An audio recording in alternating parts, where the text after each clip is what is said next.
Welcome to the Three Martini Lunch. Grab a stool next to Greg Columbus of Radio America and Jim Garrity of National Review.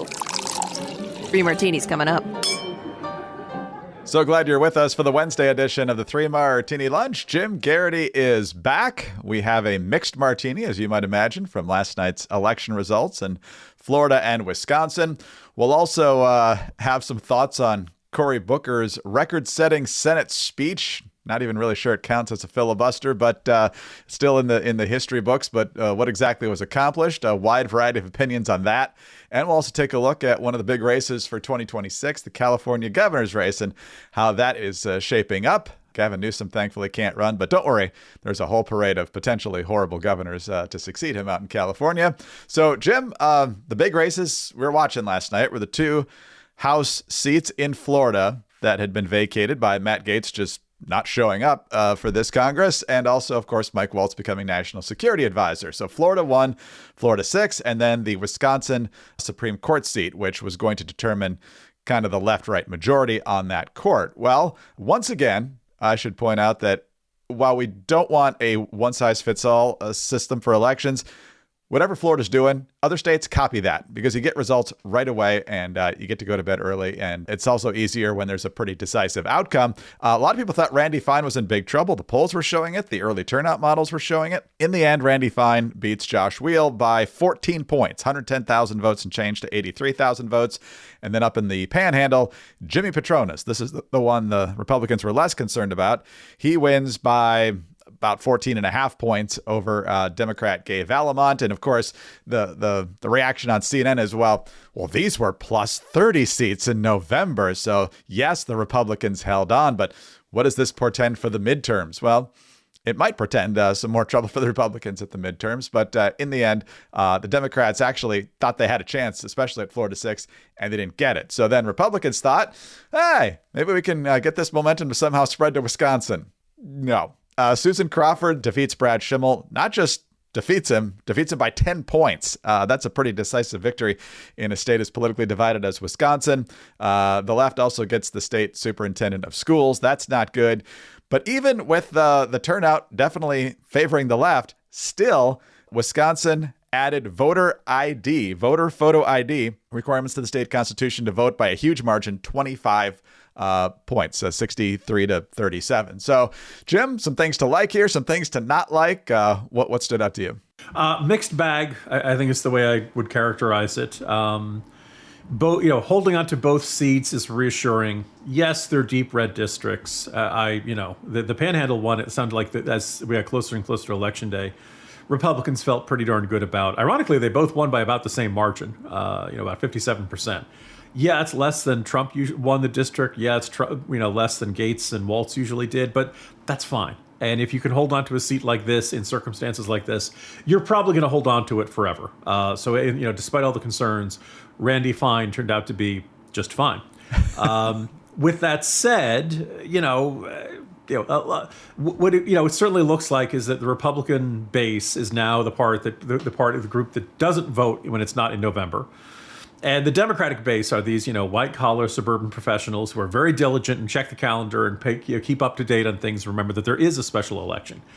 And I can hear people saying, this is the diploma divide. This is the new normal and all that stuff. Oh, yeah, okay, fine. Except when you have a really close House, these things matter. And when the state Supreme Court in Wisconsin comes down to one race, this stuff really matters. So I went down last week in the Morning Jolt. I went down, there are like 3 members of the GOP House majority who are 80 years or older. Another one turns 80 in a couple of months. Look, hopefully all these guys live to be 100 and they're fine and they serve out the remainder of their terms, but these things happen. And you can usually have about 9 vacancies per cycle. So I think you got to keep an eye on this. And yes, things turned out okay for the Republicans in these 2 Florida House districts. If they had lost, I think it would have been a genuine shock. And let's remember, Elise Stefanik is not going to be the U.S. ambassador to the United Nations because of that slim GOP House majority. As for Wisconsin, it was probably always going to be an uphill battle. I think Elon Musk did not help. I think because Democrats wanted to turn the race into a referendum on Elon Musk, and Elon Musk seemed perfectly content to let the race turn into a referendum on him. Did the rally on Sunday, wore the cheesehead hat. People had said that sometimes it seemed like Elon Musk was the guy running in the race, and that did not go well. And Musk had said nothing less than the future of the country and Western civilization was at stake in this state Supreme Court. Really, we've all heard this election is the most important election of our lifetime. Western civilization comes down to this one state Supreme Court. And then afterwards, he says, well, actually, the really important vote was the voter ID law. By the way, Wisconsin has had voter ID requirements for like a decade. So nothing changed last night. What they did was they put it into the Constitution, so it'd be extremely hard to undo by a future Democratic majority. I think that's good news. I don't think you can say that's a bigger deal than the state Supreme Court race. Abortion is going to remain largely legal in Wisconsin because of that. They're going to do redistricting. It's probably going to turn out a lot harder for Republicans next time around. And everything that Scott Walker had done way back in 2011, state Supreme Court has twice said, yes, this is perfectly consistent with the state constitution. A lot of that stuff could get undone by the liberal state Supreme Court majority. So I woke up this morning and found a bunch of people who were saying, this was a nothing burger. No, it's not. You would have, if you're a Republican, you really wanted to have that state Supreme Court majority. It's not the end of the world. It's not the end of Western civilization. So don't worry if you have that, if Elon freaks you out that way. But you'd rather win these things than lose these things. And as I said, because Elon had this, I think it's just a kind of a warning shot about Doge that Americans like the idea of cutting waste in theory. Elon Musk does not always come across in the most telegenic way, the most, relatable way. And I think you're starting to see some consequences of that. And also, again, when you win, the winning party's grassroots tend to get, a little complacent, and the losing party's grassroots get really angry. And that's why you end up seeing some wins in special elections like this. So it's not the end of the world, but a little frustrating out in Wisconsin and a big, sigh of relief for those Florida House races. Yeah, definitely. Well, the Republican messaging was clearly accurate on what will happen if the left has the majority on the state Supreme Court in Wisconsin.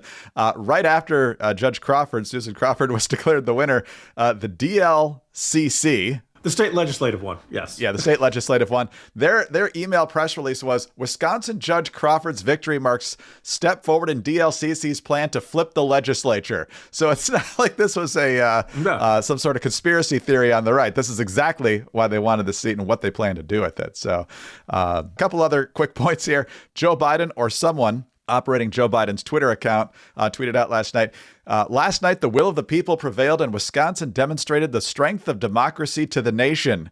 Congratulations to Judge Susan Crawford on an important win for working families. Does he think she got elected to governor or the legislature or something? Does he think she's going to be creating policy? I guess she will be. On the court. Yes, when you legislate from the bench, yeah. Yes. In Biden's mind, to the extent Biden still has a mind, this is all working the way it's supposed to. Yes. Or he forgot. That's another possibility. They demonstrate the strength of democracy in November? That's my other question about that tweet. Because also, apparently, no mention of Florida. No demonstration of the strength of democracy down there. Remember, strength of democracy only happens in races that Democrats win. Otherwise, it's billionaires buying victory. That's Well, whether you need to make a concession call or build your campaign team for the next go around in politics, try Open Phone, because in today's fast-moving world, your team needs to stay connected to your customers without missed messages, communication silos, or slow phone systems. A flexible and efficient business phone system isn't just nice to have, it's essential to succeed. Enter Open Phone. Open Phone is the #1 business phone system that streamlines and scales your customer communications. It works through an app on your phone or computer, so there's no more carrying 2 phones or using a landline. With Open Phone, your team can share one number and collaborate on customer calls and texts like a shared inbox. That way, any teammate can pick up right where the last person left off, keeping response times faster than ever. Plus, with AI-powered call transcripts and summaries, you'll be able to automate your follow-ups, ensuring you'll never miss a customer interaction again. Open Phone is now offering 3 Martini Lunch listeners 20% off your first 6 months at openphone.com/3ml. That's openphone.com/3ml. And if you have existing numbers with another service, Open Phone will port them over at no extra charge. Open Phone. No missed calls, no missed customers.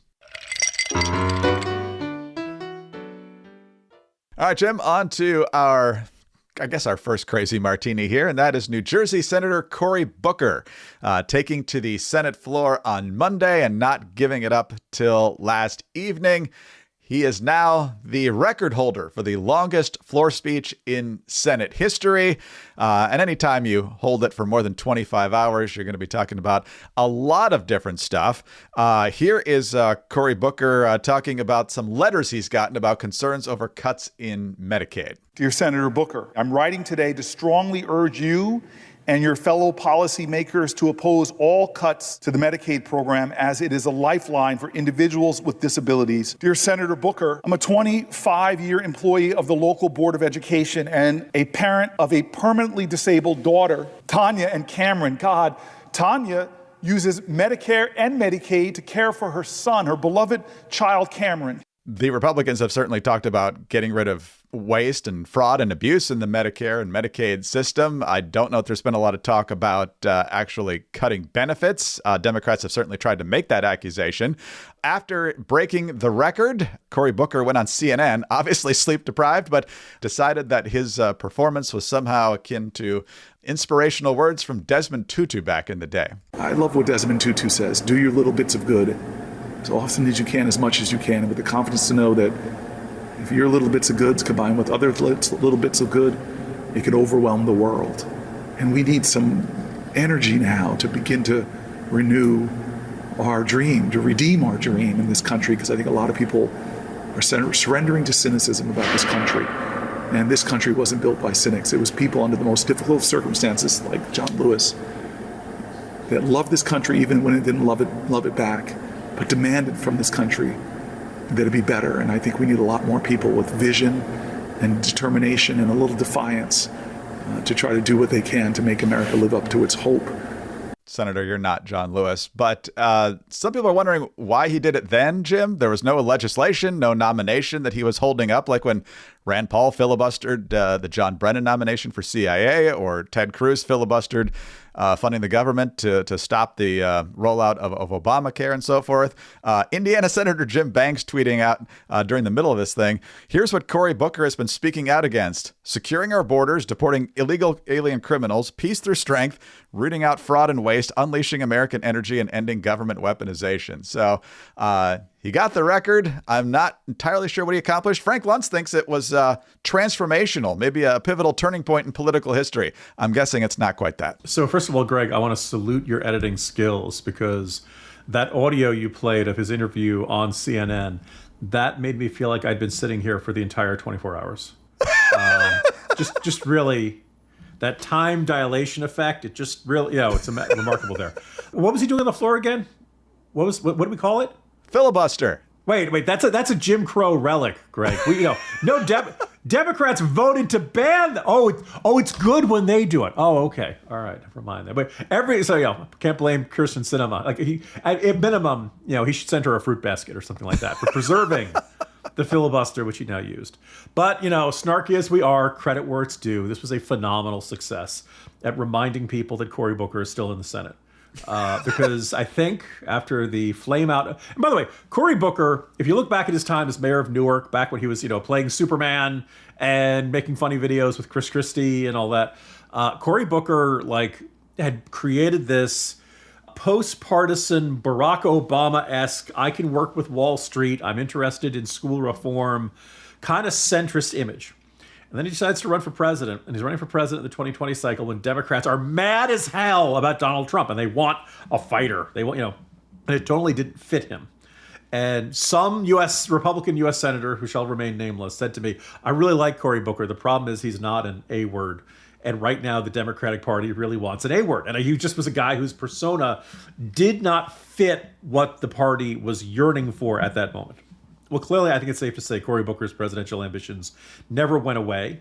Curiously, in the entire, is Joe Biden going to step down? Should they replace Biden? Cory Booker, I don't remember anybody giving him any serious consideration. And I wonder if that kind of stung at him, or whether it kind of irritated him that he was still, not just by the standards of Biden, but by the standards of almost all the Democrats in the Senate, relatively young, fairly charismatic and likable by Democratic senators' standards. And I think this is him saying, hey, pay attention to me. I think it also represents a desperation of Democrats. Yeah, they do desperately want a fighter. They're not used to being in the minority. They're not used to having the House. They're used to having media criticism of a Republican administration being enough to derail some of the agenda, and that's not happening here.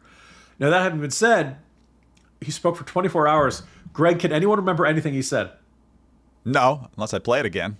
Right? And it was basically just like Trump administration, and like, well, okay, they won the election. There'll be a weigh-in the midterms, but by and large, like, you're still in the Senate minority. And I think it might have been better if this had been in response to one particular Trump administration proposal, policy, the tax plan coming up, something like that. As is, it was just like, everything Trump is doing is wrong. And I don't know if that really, changes anything. It probably makes Democrats feel better. And again, it does a lot of good for Cory Booker. I don't think it necessarily does much good for his cause. But again, it's got everybody talking about him. So, like, good, by the Kardashian standard, it's a very effective policy move. Points for stamina, man. To stand. How do you go? Like, is he 25 hours and he didn't pee? I salute you, Senator. That is really impressive. I don't want to find out how he managed to pull that off. You know who's also a big winner today? The descendants of Strom Thurmond, because now anytime there's a long floor speech, they're going to have to say the longest that's ever been recorded is New Jersey Senator Cory Booker, instead of Strom Thurmond filibustered for over 24 hours against civil rights legislation. Yes. So in any event, impressive on the physical stamina. Not sure what he accomplished. Although, again, Frank Luntz seems to think that it's changed American politics forever. But somewhere in the middle, probably. All right, Jim. Well, let's talk about elections 2026 because there's going to be a lot of them. All the House seats are up, a third of the Senate seats, and most of the governor's seats, including out in California. As mentioned at the top, Gavin Newsom is term limited. It's been rumored that Kamala Harris is interested in running for governor. She has not made any official overture yet. She's really made nothing more than very vague, cryptic statements about it, but we're now in April of 2025, so if she's going to do it, you'd think she would do it relatively quickly. But a former colleague of hers out in California and in the Biden administration, former HHS Secretary Javier Becerra, or as the former president would say, Javier Becerra. Yeah, that's how he introduced him as his nominee for HHS back in 2020.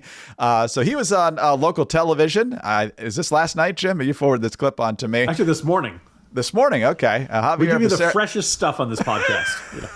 Javier Becerra making it official that he is running for governor of California. We like to make news here.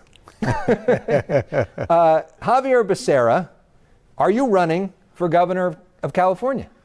Alex, all goes well, I will be the next governor of our great state. So you are running for governor. It's a lot of awkward morning show laughter there. But yes, he is now in. And so then the question came up, well, Kamala Harris, the former vice president of the United States, has been rumored to be potentially interested in this. And some people are saying, well, if she gets in, they won't run. What's your plan if, in fact, she decides to get into this race? Kamala Harris is now considering running for governor. Some of the other candidates have said that if she gets in, they're out. What about you? If Kamala Harris runs for governor, do you stay in the race? So as I said, I took a couple months to talk to a lot of folks, to go through these thoughts, certainly consulted with the most important person, my wife. And this is what I can tell you. It makes no difference to me who's in or not. I'm in. He's in, Jim. So we'll see what Harris decides to do. Field's getting more and more crowded, which could be an advantage for someone with name ID as high as hers. But you've written about this in The Corner, and it includes one of the greatest opening paragraphs I've ever seen in my life. And I'll let you talk about that. But what do you make of Becerra deciding he's in this thing, whether Kamala wants to get in or not? Sure. Well, first of all, like, people may know that first he was California Attorney General, then he was named HHS Secretary. People may have forgotten what he did in that. Besides suing nuns and other parts of his record. But, so he has a proud record of infuriating his colleagues. Remember, people thought he was, absent and not communicating much during the COVID stuff. Losing track of migrant children. Hey, anybody can misplace them. They were not behind the couch cushions. Violating the Hatch Act. Hey, everybody does that. And spending hundreds of millions of taxpayer dollars on diversity, equity, and inclusion programs. But so when I saw the news this morning, and I was like, well, this means one of two things. Either Becerra knows that Harris isn't really going to run and that he has no problem about, getting into a primary challenge. Or he, as he kind of indicates that he doesn't care, that he wants to be governor and he does not care if Harris is in the way. He will take her down. I would just point out, when you're Health and Human Services Secretary, Greg, where do you live and work? Washington. And when you're Vice President of the United States, where do you live and work? Washington. And I was going to say, does anybody from California want to run from California governor? But it turns out actually a lot of them are. The current Lieutenant Governor, Eleni Kounalakis, correct me on my Greek pronunciation there. Katie Porter, who, by the way, used to be a member of Congress, also in Washington, but let's say she went back to her district every now and then. State Superintendent of Public Instruction, that's what they call public schools out there, Tony Thurmond, former Los Angeles Mayor Antonio Villagosa, who ran against Newsom a bunch of years ago. So there are Democrats from California who are actually running. But I think it's kind of interesting that a bunch of these people, Harris is not scaring any of them into the race. And here's my next question, Greg. So we had election night. How many times since election night have you heard Kamala Harris's voice? I can certainly count it on one hand with fingers left over. Probably election night or, the concession speech. I don't think she said anything on Inauguration Day. In the interim, Los Angeles burned down, right? The state's facing a giant deficit. Like, the state has got all kinds of problems. And my sense is that, if you want to be the next governor of California, I assume you would not have the public profile of somebody who's in the witness protection program. And yet there's just idea she's just going to jump in one day, and the expectation is a bunch of these California Democrats are going to step aside, and she will just kind of waltz into the governor's mansion as her consolation prize for losing 2024. I don't think it's going to work out that way, and I think you got to get out. If you want to be the next governor of California, you probably should get out there, and you probably should start talking about these state issues, and you should probably talk about how focused you are on them, because everybody knows for the last 4 years you've been focused on doing something else. And yet we hear nothing. So I don't know if that's a sign that she actually isn't that serious about it, or if she thinks she can enter late. I just think it's just a bizarre silence and just maybe overconfidence of where she begins in this, and how much the rest of the California State Democratic Party is just going to step aside and let her be the next governor. So we'll see what happens there. But I suppose the next fun question is: you think Biden endorses? He's already done it once. He might as well do it again. Between his I don't think she runs, HHS though. secretary and his Veep, but then again, maybe they could say, boy, you thought I was bad in that administration. How about that guy? And go back and forth about air the dirt amongst each other. I don't think she runs at this point. I think you're right. I think she would be having a larger profile. The only times I've seen her, I think, other than the concession speech, are when she tried to have some public comments about the wildfires, and it was just more word salad, kind of reminding people why she didn't get elected, as opposed to... You could smell it, she emphasized. Yes, exactly. And so I don't know if there's this great clamoring for Kamala Harris. I mean, the people that voted for her probably prefer to Trump still, but I don't know that they necessarily prefer her as the next governor of California. So we'll find out. Like we said, she's got to call it pretty soon, right? And the next question: if she doesn't run for governor, the one possibility is because she wants to run for president again, and I believe she will have many, many supporters of that. Most notably, the staff of J.D. Vance. I don't know how you make the argument that you're the best choice in a crowded field when the field last time was completely cleared for you, including your boss, the current president of the United States, and you still couldn't get it done, even with more than $1 billion in donations. You're never going to get a better playing field than she had, except for the Biden record that was completely saddled with. Greg, what's that? Greg, it's going to be real easy. She's going to say, first of all, the first run, that was practice. Doesn't count. Secondly, she just needs a little bit more money. And this time, the media will be on her side. And that's going to be a complete game changer from everything that happened in 2024. Yeah. And good pronunciation there on the Lieutenant Governor, Eleni Kounalakis. She is probably more of an also-ran in the race for governor, given all these celebrity names. But we did get Jimmy Petronas in Florida 1 last night. So another Greek headed to Capitol Hill up there with Bilarakis, also of Florida, and Nicole Malliotakis of Staten Island. So, the Greeks are taking over, man. It's good times. One step closer to that Giro Museum. Financed by Irving Schmidlap. We had the golden age of Greece about 2,300 years ago, and we've kind of been coasting on that. Maybe it's time for the resurgence.